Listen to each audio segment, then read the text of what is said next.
Islamic scholar الشیخ القاری مبشر حسن کے official channel القرآن مال تجوید کو سبسکرائب کیجئے، جہاں پر سکھلایا جائے گا نورانی قاعدہ، تجوید، قرأت، کمپیوٹر قرآن، وظائف اور پیش کی جائیں گی طلبہ کی ایکٹیویٹیز۔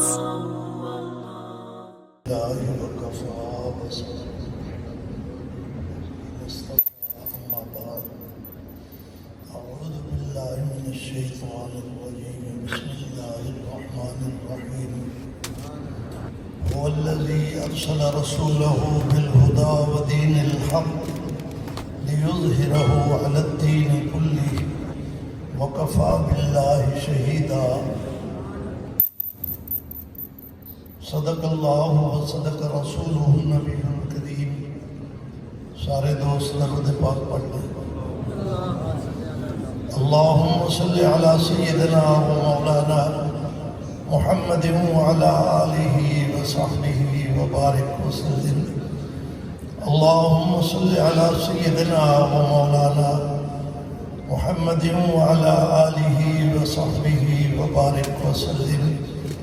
اللهم صل على سيدنا ومولانا محمد وعلى آله وصحبه وبارك وسلم۔ جامعہ دارالعلوم کا سالانہ پروگرام جاری ہے۔ بڑے بڑے مشائخ اور علماء کرام آپ کے سامنے خطاب کرنے والے ہیں۔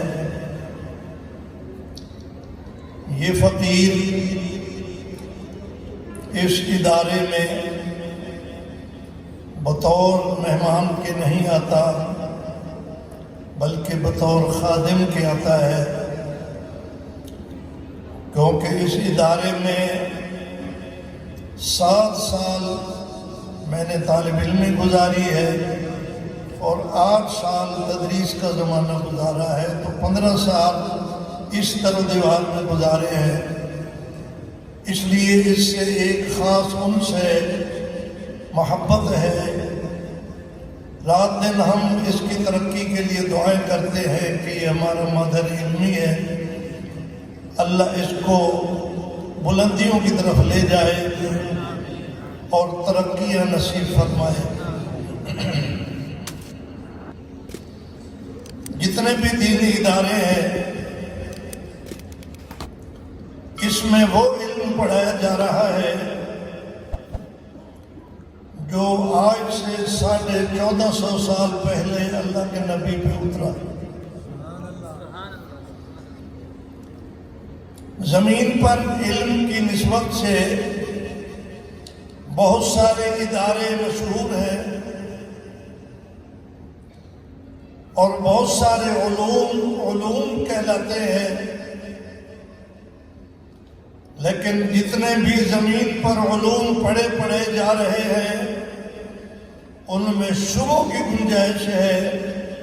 جس علم میں شبوں کی گنجائش نہیں، وہ صرف ایک علم ہے جو علم وحی ہے۔ ذالک الکتاب لا ریب فیہ، اللہ نے پہلے ہی کہہ دیا ہے کہ اس میں شبوں کی کوئی گنجائش نہیں ہے۔ یہ ادارے خوش قسمت ہیں جس میں وہ علم پڑھا رہے ہیں جو اللہ نے اپنے محبوب پہ اتارا۔ ان اداروں کی نسبت اس ادارے کے ساتھ ہے جس کی بنیاد سب سے پہلے اللہ کے نبی نے رکھی، اور اس کا نام ہے دار ارقم۔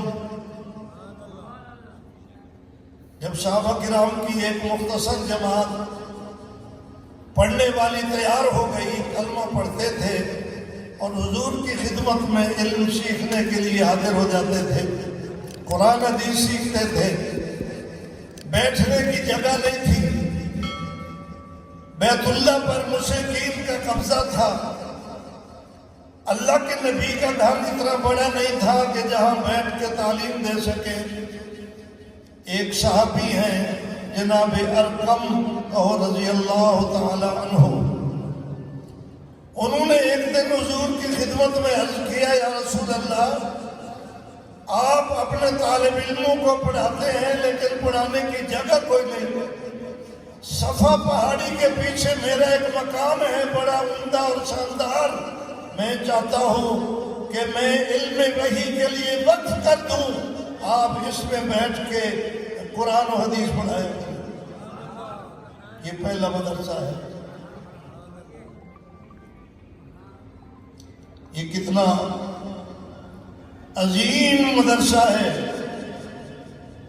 جس میں پڑھانے والا مصطفیٰ ہے, پڑھنے والا صدیق فاروق. پھر آپ مدینے تشریف لائے, وہاں آپ نے صفہ کی بنیاد رکھی, وہاں بھی قرآن و حدیث پڑھایا جاتا رہا. ان تمام مدارس کی نسبت دار ارقم سے ہے اور صفہ سے ہے. یہ دونوں مبارک جگہ ہیں اور مبارک مراکز ہیں. جن جن کی نسبت ان کی طرف ہے یہ بھی مبارک ہے. میں یونیورسٹی اور کالجوں کی تردید نہیں کرتا, ان کی نسبت یورپ کے اداروں کے ساتھ ہے, ان کی نسبت امریکہ کے اداروں کے ساتھ ہے. وہ بھی اپنی جگہ باکمال ہوں گے, لیکن ادارے سب سے بڑے باکمال وہ ہیں جن کی نسبت ارقم اور صفہ کے ساتھ ہے. ہم خوش قسمت ہیں کہ ہم ان اداروں سے پیار کرتے ہیں. اللہ تعالی ہمارے اس پیار کو اور ترقی نصیب فرمائے. جو بات آپ سے میں نے عرض کرنی ہے وہ یہ ہے کہ اللہ کے نبی صلی اللہ علیہ وسلم پر جو آسمان سے علم اترا قرآن اور حدیث, اس کے کئی سارے مراحل ہیں. پہلا مرحلہ اس کا ہے کہ ان کے الفاظ یاد کیے جائیں, جیسے قرآن کے حافظ تیار ہوتے ہیں. دوسرا مرحلہ ہے اس کا معنی اور تفسیر سیکھی جائے, جو درس نظامی میں علماء سیکھتے ہیں. تیسرا درجہ ہے اس پہ عمل کیا جائے, جو خانقاہوں میں اور اداروں میں دین پڑھنے والوں کو سکھایا جاتا ہے. دین پر علم پر عمل کرنا. کتنے درجے ہو گئے؟ 3. اور ایک چوتھا درجہ بھی ہے جس کی طرف عموماً لوگوں کی توجہ نہیں ہے.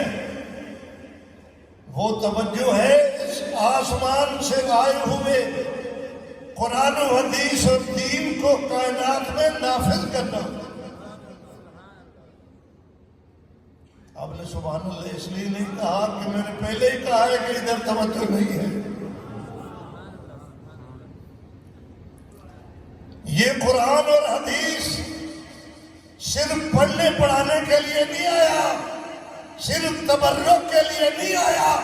یہ ایک آئین اور دستور بن کے آیا ہے تاکہ ہماری زندگی کے ہر گوشے میں قرآن اور حدیث کی روشنی موجود ہو.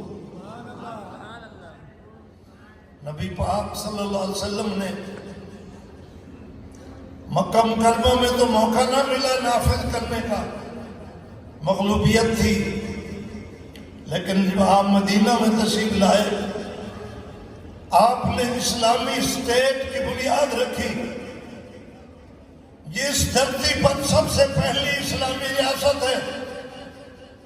اللہ کے نبی نے ان 10 سالوں میں قرآن و حدیث کو 10 گاہ میں بیٹھ کے پڑھایا بھی ہے, اپنے شاگردوں کو سمجھایا بھی ہے اور ان کی زندگی کے گوشوں میں نافذ بھی کیا. اس دھرتی پر اس امت میں سب سے پہلے وزیر اعظم اللہ کے نبی ہے. انگریز نے ہماری اس دھرتی پر ایک شوشہ چھوڑا کہ سیاست کے ساتھ مولویوں کا کوئی تعلق نہیں. بہت سارے لوگ اس سے متاثر ہو گئے، لیکن حقیقت یہ ہے کہ سیاست تو کام ہی مولویوں کا ہے. سیاست کا معنی ہے انتظام کرنا، اور اچھا انتظام وہی کر سکتا ہے جو نبی کا وارث ہے. نبی پاک صلی اللہ علیہ وسلم نے 10 سال تک مدینے میں حکومت کی اور قرآن کو نافذ کیا. جب آپ دنیا سے رخصت ہوئے تو 12 لاکھ مربع میل پر اسلام کا جھنڈا لہرا رہا تھا. قرآن کا قانون عدالت میں بھی تھا، قرآن کا قانون تجارت میں بھی تھا، قرآن کا قانون مسلح منبر پر بھی تھا، قرآن کا قانون اہلی قوانین میں بھی تھا. زندگی کے ہر گوشے میں صحابہ حضور سے ہدایات لیتے تھے اور اس کے مطابق زندگی گزارتے تھے. کتنے لاکھ مربع میل پر اللہ کے نبی نے حکومت کی؟ اونچا کہو. 12 لاکھ مربع میل پر اللہ کے نبی نے حکومت کی. آپ اس کے وزیر اعظم تھے، آپ اسلام کو نافذ کیے ہوئے تھے. جب آپ دنیا سے تشریف لے گئے تو ایک جماعت تیار کر کے گئے کہ میرے اس مشن کو آگے بڑھاتے رہنا. آپ نے علماء سے سنا ہے کہ حضور کے تشریف لے جانے کے بعد 2.5 سال تک صدیق اکبر وزیر اعظم رہے. وزیر اعظم کا لفظ چونکہ بڑا بدنام ہو چکا ہے نا، اس لیے آپ کو وزیر اعظم کے لفظ سے زیادہ خوشی نہیں ہوتی، تو چلو میں امیر المومنین کہہ دیتا ہوں.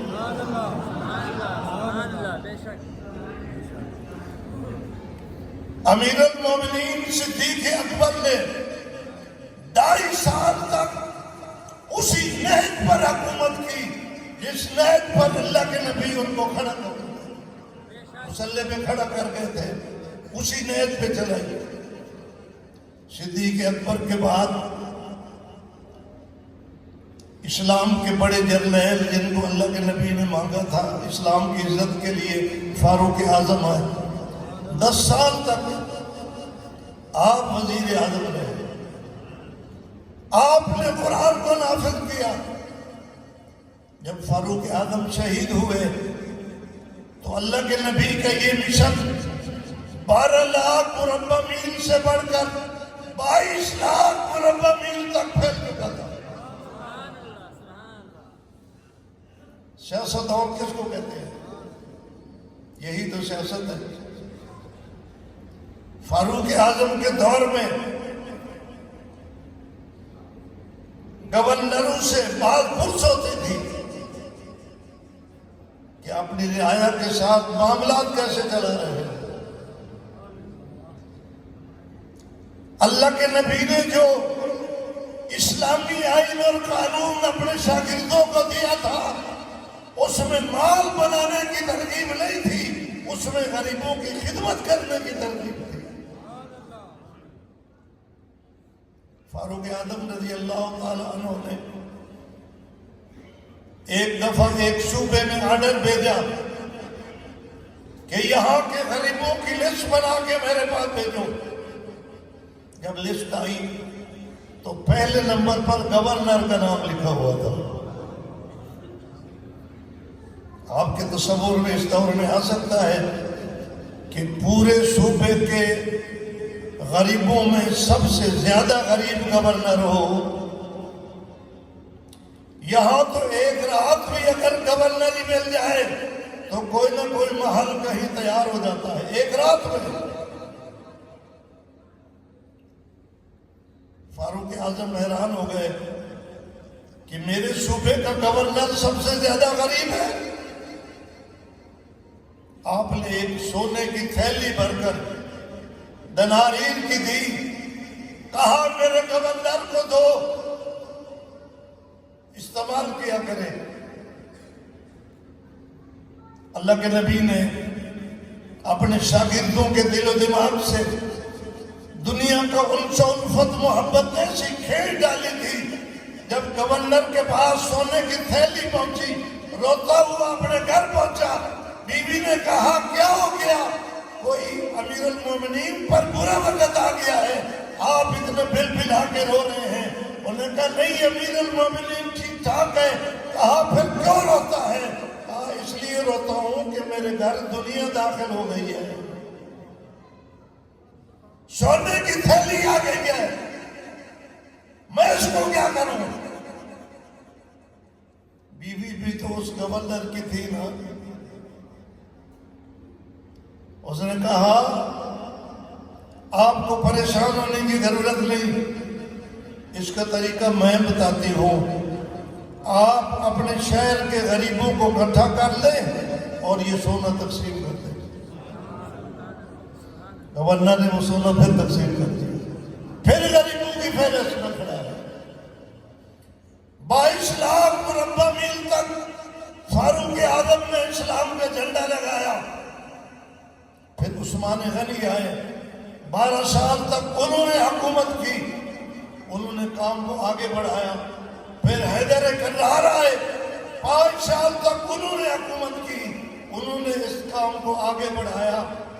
پھر 6 مہینے کے لیے شہزادہ حسن آیا، اس کے بعد امیر معاویہ آئے، انہوں نے 19 سال تک حکومت کی۔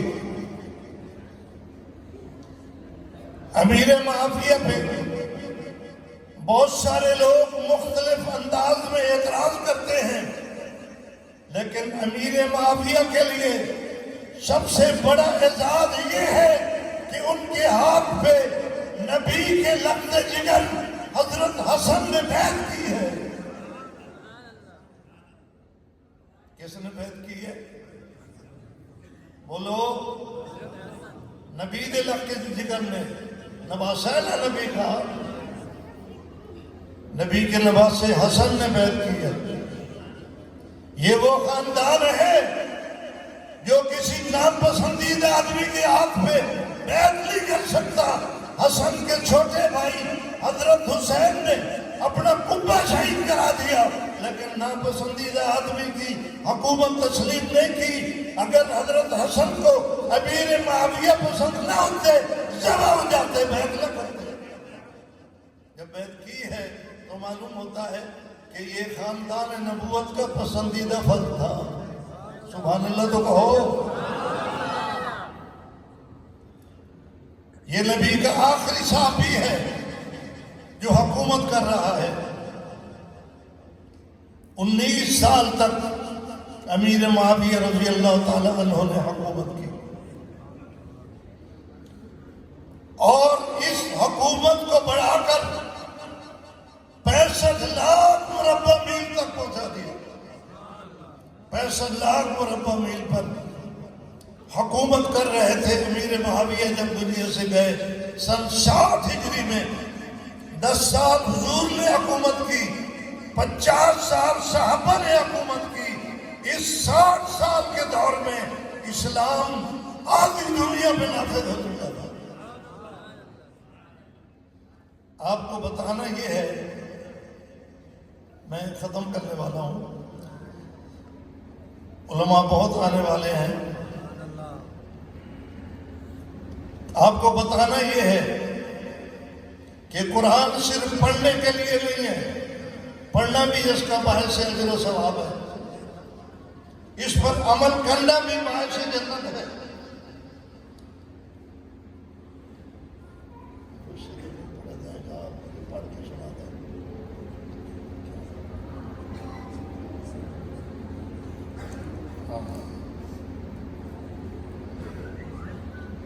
میں آخری بات کر کے، ہمارے قائد محترم مولانا زبیر صدیقی صاحب نے جہاں جلدی جانا ہے، میں نے اس سے بھی پہلے جلدی جانا ہے،